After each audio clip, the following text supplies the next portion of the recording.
Good morning students. आज आपका जो चैप्टर है जो हमें स्टार्ट कर रहा हूँ वो है सेल मेम्ब्रेन, कोशिका झिल्ली। चलिए स्टार्ट करते हैं।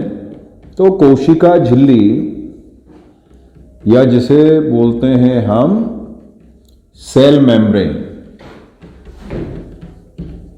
जैसा कि आप जानते हो कि सेल की जो कवरिंग होती है जिसके अंदर न्यूक्लियस, साइटोप्लाज्म सब चीजें हैं, ये हो गई आपकी सेल मेम्ब्रेन। सेल मेम्ब्रेन को आप प्लाज्मा लेमा भी कहते हैं। प्लाज्मा लेमा वर्ड जो है इसके लिए यूज करा था डब्ल्यू प्लोव ने। इसको ही आप प्लाज्मा मेम्ब्रेन भी बोलते हैं, प्लाज्मा मेम्ब्रेन। अब इसकी स्टार्टिंग होती है कि भाई जब डिस्कवरी हो रही थी तो ये देखना था कि ये सेल मेम्ब्रेन किन कंपोनेंट से मिलकर बनी है, उनका अरेंजमेंट क्या है, इसका फंक्शन क्या है। तो इसकी स्टार्टिंग होती है, सबसे पहले एक साइंटिस्ट आया ओवरटन। ओवरटन ने क्या किया, ये जो ओवरटन था, ओवरटन ने ली मानव आरबीसी, ह्यूमन आरबीसी ली। उसने क्या देखा कि ये जो मेम्ब्रेन होती है, मेम्ब्रेन से वसा लिपिड और लिपिड सॉल्यूबल जो चीजें होती हैं वो आसानी से जाती हैं, और जो वाटर और वाटर सॉल्यूबल होती है, जल में घुलनशील होती हैं, उनकी स्पीड बहुत कम होती है। तो इसका जो एक्सपेरिमेंट था उससे पता लगा कि ये लिपिड को जाने दे रही है, पानी को जाने तो देती है पर बहुत धीरे धीरे जाता है। तो इससे इन्होंने बोला कि ये जो मेम्ब्रेन है ये लिपिड की सिंगल लेयर की बनी है। तो ओवरटन ने जो पहली चीज दी वो था लिपिड सिंगल लेयर कंसेप्ट। तो पहला कौन सा कंसेप्ट आया, लिपिड सिंगल लेयर कंसेप्ट आया। बात आगे बढ़ी तो अब आए साइंटिस्ट गोर्टर एंड ग्रिंडल। तो ये जो गोर्टर और ग्रिंडल थे, इन्होंने अपने एक्सपेरिमेंट करे और अपने एक्सपेरिमेंट से इन्होंने बोला कि मेम्ब्रेन लिपिड की तो बनी है, पर यहां पर लिपिड की कितनी लेयर है, 2। तो अब जो अगला आया वो आया lipid bilayer concept. Lipid bilayer concept, भैया साइंस होती क्या है, साइंस होती है किसी क्वेश्चन का आंसर होता है, उस आंसर में फिर क्वेश्चन आते हैं, फिर उस क्वेश्चन का आंसर आता है, धीरे धीरे करके आगे बढ़ते जाते हैं। तो भैया सबसे पहले पता लगा कि ये किस चीज की बनी है, लिपिड की। अगले ने बोल दिया लिपिड की कितनी लेयर है, 2। तो भैया सवाल पूछने वाले तो सवाल पूछेंगे ही ना कि बोले लिपिड की बनी है, लिपिड जाता है, मतलब तेल की बनी है, तेल जाता है, ये तो समझ में आता है, पर इसमें से पानी कैसे जा रहा है। भैया पानी नहीं जाना चाहिए, पर पानी तो जा रहा है। तो भैया फिर एक नई चीज आई कि इसमें लिपिड से तो बनी है, मान लिया, पर इसमें लिपिड के साथ प्रोटीन भी है जो वाटर और वाटर सॉल्यूबल चीजों को भी इसमें से अलाउ करता है। तो चलो ठीक है भैया, हमने लोगों ने एक चीज और मान ली कि लिपिड है, लिपिड के साथ क्या है, प्रोटीन है। सवाल फिर उठा, बोले लिपिड और प्रोटीन का अरेंजमेंट क्या है, लिपिड में प्रोटीन है कि प्रोटीन में लिपिड है, कि लिपिड और प्रोटीन की लेयर है। तो ऐसे बहुत सारे सवाल थे। तो ऐसे इसके समझाने के लिए बहुत सारे मॉडल आए, पर हम उन बहुत सारे मॉडल्स पर ना जाते हुए हम उस मॉडल पर आए जो सही है। तो यहां पर अब थोड़ा थोड़ा सा सही आने लगा। एक आया जिसको बोलते हैं हम लेमिलर। लेमिला मतलब होता है पट्टी, लेमिलर और सैंडविच मॉडल। लेमिलर और सैंडविच मॉडल जो है वो 1935 में किसने दिया, डेनियल एंड डेवसन ने, डेनियल एवं डेवसन ने दिया। अब हिंदी इंग्लिश आपके हिसाब से देख लेना, डेनियल और डेवसन को इंग्लिश में भी डेनियल एंड डेवसन ही बोलते हैं। तो सैंडविच मॉडल, भैया जो भी आप यहां पर बैठे हो देख रहे हो, सैंडविच तो सबने ही खाई होगी। कितनी लेयर होती है सैंडविच में, 3 लेयर होती है। ब्रेड होती है, फिर जो भी मसाला होता है वो होता है, फिर ब्रेड होती है, कितनी लेयर हो जाती है, 3। तो यही था सैंडविच मॉडल। इन्होंने बोला कि कितनी लेयर होती हैं, बोले 3 लेयर होती हैं। बोले भैया ठीक है। बोले कौन सी 3 लेयर होती हैं? बोले एक आउटर होती है, एक मिडिल होती है बीच में, और एक इनर होती है। तो बोले कैसे? बोले जो ये बाहर वाली है ये प्रोटीन से बनी है, बीच वाली जो है वो लिपिड से बनी है। कौन से लिपिड से? जिसके साथ क्या जुड़ा रहता है? फास्फोरस, तो फॉस्फोलिपिड। और अंदर वाली लेयर फिर किसकी बनी हुई है? प्रोटीन की। कहने का मतलब ये हुआ, थोड़ा सा प्रैक्टिकल समझने की कोशिश करो कि ये जो सेल है, ये जो सेल की मेम्ब्रेन है, इस सेल की मेम्ब्रेन में कितनी लेयर होती हैं? 3, प्रोटीन, लिपिड, प्रोटीन। और ये हर कॉम्पिटिटिव एग्जाम में पूछा जाता है। इसको बोला जाता है protein, phospholipid, protein. Direct question आता है, वो 4 ऑप्शन बना देता है इस टाइप से कुछ करके, और आपने सीख रखा है तो आप आसानी से कर पाओगे। तो ये मॉडल बोलता है कि बोले भैया 3 लेयर हैं, 3 लेयर में ये होता है लिपिड। जब बायोमॉलिक्यूल पढ़ोगे तो आप पढ़ोगे लिपिड के मॉलिक्यूल में कितनी पूंछ होती हैं? 2। तो ये हो गया भैया आपका फॉस्फोलिपिड। वास्तव में इसकी 2 लेयर है, पर इसको काउंट एक ही लेयर करते हैं। अब ये बाहर की तरफ कौन आ गई है? प्रोटीन। अंदर की तरफ कौन आ गया? ये प्रोटीन। कितनी लेयर हो गई? 3। ये कौन हो गया? प्रोटीन। ये बीच में कौन हो गया? फॉस्फोलिपिड। ये जो है ये कौन आ गया? प्रोटीन। भैया तेल पानी में नहीं घुलता, इसको बोलते हैं जल विरागी। ये इसकी जो पूंछ होती है ये होती है जल विरागी, और इनका जो सिर होता है ये होता है जल स्नेही। इंग्लिश में बता दें, इसे बोलते हैं फोबिया, हाइड्रोफोबिक, और ये हो गया हाइड्रोफिलिक। तो इसको थोड़ा सा रिवाइज कर लें और फिर इसको कंटिन्यू करते हैं। तो भैया सेल में सबसे बाहर कौन हो गई? Cell membrane. इसको ही क्या बोलते हैं? Plasmalemma. यही कौन है? Plasma membrane. सबसे पहले ओवरटन आया। ओवरटन ने क्या यूज करी? ह्यूमन आरबीसी, और बोला लिपिड आसानी से निकल जाता है, पानी को निकलने में दिक्कत आती है। तो भैया इससे ये प्रूव होता है कि ये जो मेम्ब्रेन है किसकी बनी है? लिपिड की सिंगल लेयर की। फिर आ गया गोटर और ग्रेंडर। गोटर और ग्रेंडर ने बोला कि हाँ लिपिड की तो बनी है, पर लिपिड की कितनी लेयर है? 2। बाद में इसको एक ही काउंट करते हैं।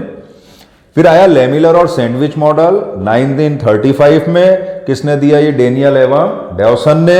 इसने बोला कि बोले भैया कितनी लेयर होती हैं? 2। आउटर और इनर किसकी बनी है? प्रोटीन की। मिडिल किसकी बनी है? फॉस्फोलिपिड की। देखें तो वो इस टाइप से है। यहां पर ध्यान रखिएगा कि ये जल विरागी हाइड्रोफोबिक एंड कहां पर है? अंदर की तरफ, और जल स्नेही हाइड्रोफिलिक एंड कहां पर है? पेरीफेरी की तरफ।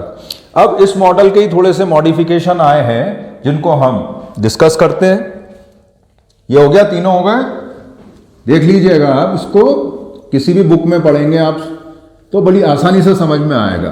क्वेश्चंस जो हैं, जैसे ये यहां पर इसका स्ट्रक्चर कंप्लीट होगा मैं आपको बता दूंगा। 2 या 3 क्वेश्चन है जो हमेशा पूछे जाते हैं। चलिए, पहला जो था वो कौन सा था? लिपिड सिंगल लेयर, हमने पढ़ा। फिर अगला आया लिपिड बाइलेयर। लिपिड बाइलेयर के बाद आ गया लेमिलर और सैंडविच मॉडल, ये पढ़ चुके हैं हम अभी। अगला जो आया वो था unit membrane concept. Unit membrane concept, जिसको बोलते हैं हम इकाई झिल्ली परिकल्पना। इकाई झिल्ली परिकल्पना में ये दी किसने? ये दी रॉबर्टसन ने। रॉबर्टसन क्या बोलता है? कोई सी भी सेल हो, कोई सा भी टिश्यू हो, कहीं भी हो, मेम्ब्रेन की मोटाई होती है 75 एंगस्ट्रॉम। बोले कैसे? बोले protein, lipid, protein 35 angstrom and 20 angstrom, मिला के कितना हो गया? 75। तो ये 2 चीजें बोलता है। थिकनेस सेम होती है, और केमिकल कंपोजिशन, रासायनिक संगठन समान होता है, परंतु ये चीज जो है पूर्णतः सत्य नहीं है। इकाई झिल्ली का परिकल्पना सही नहीं है, क्योंकि मेम्ब्रेन की मोटाई कहीं कम होती है, कहीं ज्यादा होती है, किसी सेल में कम है, किसी सेल में ज्यादा है। केमिकल कंपोजिशन भी फिक्स नहीं होता है, कहीं जो है किसी टिश्यू की सेल की मेम्ब्रेन में प्रोटीन ज्यादा है, किसी में लिपिड ज्यादा है, तो ये उसके फंक्शंस पर डिपेंड करता है। पर हां, ये क्वेश्चन आता है कि यूनिट मेम्ब्रेन कंसेप्ट के अनुसार मेम्ब्रेन की मोटाई कितनी होती है, 75 एंगस्ट्रॉम। अब जो इसका सबसे सही मॉडल आया वो जो है उसको बोलते हैं हम fluid mosaic model. Fluid mosaic model को हम क्वासी फ्लूइड मॉडल भी बोलते हैं।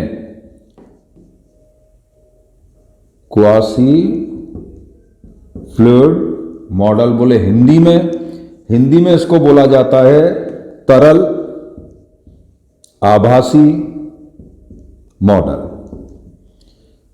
ये जो तरल आभासी मॉडल है, ये समझिएगा सबसे बेस्ट मॉडल है। इसे दिया है सिंगर एवं निकोलसन ने 1971 में। इसमें जो लिपिड होता है, लिपिड में होते हैं असंतृप्त वसीय अम्ल, असंतृप्त वसीय अम्ल, अनसैचुरेटेड फैटी एसिड्स, और इससे ये होता है अर्ध तरल अवस्था में, अर्ध तरल अवस्था में रहता है। और जो प्रोटीन होते हैं, प्रोटीन फिर दो टाइप के हो गए, मैं अभी आपको पहले डायग्राम में बताता हूं। ये मॉडल बोलता है कि बोले भैया 3 लेयर हैं। 3 लेयर मतलब कौन सी, बीच में कौन सी हो गई, लिपिड, और अंदर और बाहर कौन है, प्रोटीन है। तो ये यहां पर भी प्रोटीन है और ये अंदर भी प्रोटीन है। तो कुछ प्रोटीन ऐसे होते हैं जो या तो बाहर ही रहेंगे या अंदर ही रहेंगे, कुछ ऐसे होते हैं जो इसमें से आते जाते रहते हैं। कहने का मतलब ये है कि ये नदी है और ये लोग हैं, ये लोग हैं। लोग 2 प्रकार के हैं, कुछ को तैरना आता है और कुछ को तैरना नहीं आता। जिनको तैरना आता है वो आ जा सकते हैं। तो प्रोटीन 2 टाइप के हो गए। एक होता है परिधीय, परिधीय मतलब पेरीफेरल। पेरीफेरल प्रोटीन जो होते हैं वो टोटल मेम्ब्रेन प्रोटीन का कितने होते हैं, 35%। ये इसमें से आना जाना नहीं करते, बाहर रहते हैं या फिर अंदर रहते हैं। दूसरे होते हैं इंटीग्रल प्रोटीन। इंटीग्रल प्रोटीन कुल मेम्ब्रेन प्रोटीन का कितने होते हैं, 65%। और ये लिपिड स्तर में से क्या करते हैं, आवागमन करते हैं। ये हो गई यहां पर इसकी संरचना कंप्लीट हो गई। अब आपसे कोई पूछे कि सेल मेम्ब्रेन किस चीज की बनी होती है, ये क्वेश्चन हमेशा आता है। 2 चीजों से मिलकर बनी है, फॉस्फोलिपिड और प्रोटीन। तो केमिकल कंपोजिशन भी हम यहीं देख लें, रासायनिक संगठन। तो रासायनिक संगठन की हम बात करें तो किस चीज की बनी हुई है, ये 2 चीजों से मिलकर बनी है, फॉस्फोलिपिड और किसकी, प्रोटीन की। एक हम एवरेज बात करें तो 60% प्रोटीन और 40% फॉस्फोलिपिड, पर ये फिक्स नहीं होता है ना। वह भी पूछे तो ये आ जाएगा। सेल मेम्ब्रेन किस चीज की बनी होती है, फॉस्फोलिपोप्रोटीन की। देख लें स्टार्टिंग से क्वेश्चन जो आएगा आपका, पहला क्वेश्चन कहां से आएगा, यूनिट मेम्ब्रेन कॉन्सेप्ट, इकाई झिल्ली परिकल्पना रॉबर्टसन ने दी। मोटाई कितनी होती है, 75 एंगस्ट्रॉम। अगला जो है यहां पर लेमिलर और सैंडविच मॉडल किसने दिया, सिंगर एवं निकोलसन ने। और इसमें कितनी लेयर बताई उसने, 3, पीएलपी, प्रोटीन लिपिड प्रोटीन। एक क्वेश्चन यहां पर होता है ये। उसके बाद आ जाता है फ्लूइड मोज़ेक मॉडल, किसने दिया? सिंगर और निकोलसन ने। सबसे बेस्ट मॉडल कौन है? यही है। लिपिड कैसा रहता है? Semi liquid. कौन आता जाता है? प्रोटीन। और अगली खास बात कि मेम्ब्रेन किस चीज की बनी है? फॉस्फोलिपोप्रोटीन की। ये 4 या 5 क्वेश्चन यहां पर बन रहे हैं। Lamellar sandwich model, Singer and Nicolson. कितनी परत? 3। Protein lipid protein. इकाई झिल्ली परिकल्पना रॉबर्टसन। इसके अकॉर्डिंग मोटाई कितनी? 75 एंगस्ट्रॉम। सबसे बेस्ट मॉडल कौन सा है? तरल आभासी मॉडल। किसने दिया? सिंगर एवं निकोलसन ने। और मेम्ब्रेन किस चीज की बनी होती है? फॉस्फोलिपोप्रोटीन की। Protein lipid protein. ये हो गया सेल मेम्ब्रेन का स्ट्रक्चर। अब जो आपका अगला टॉपिक है, जो अगला वीडियो होगा, उसमें मुझे ये बताना है कि किसी बाहर की चीज को अंदर जाना हो तो मेम्ब्रेन पार करनी पड़ेगी, अंदर की चीज को बाहर जाना हो तो मेम्ब्रेन पार करनी पड़ेगी। इस चीज को बोलेंगे हम मेम्ब्रेन ट्रांसपोर्ट। तो अगले वीडियो में आपको पढ़ाया जाएगा मेम्ब्रेन ट्रांसपोर्ट। Thank you.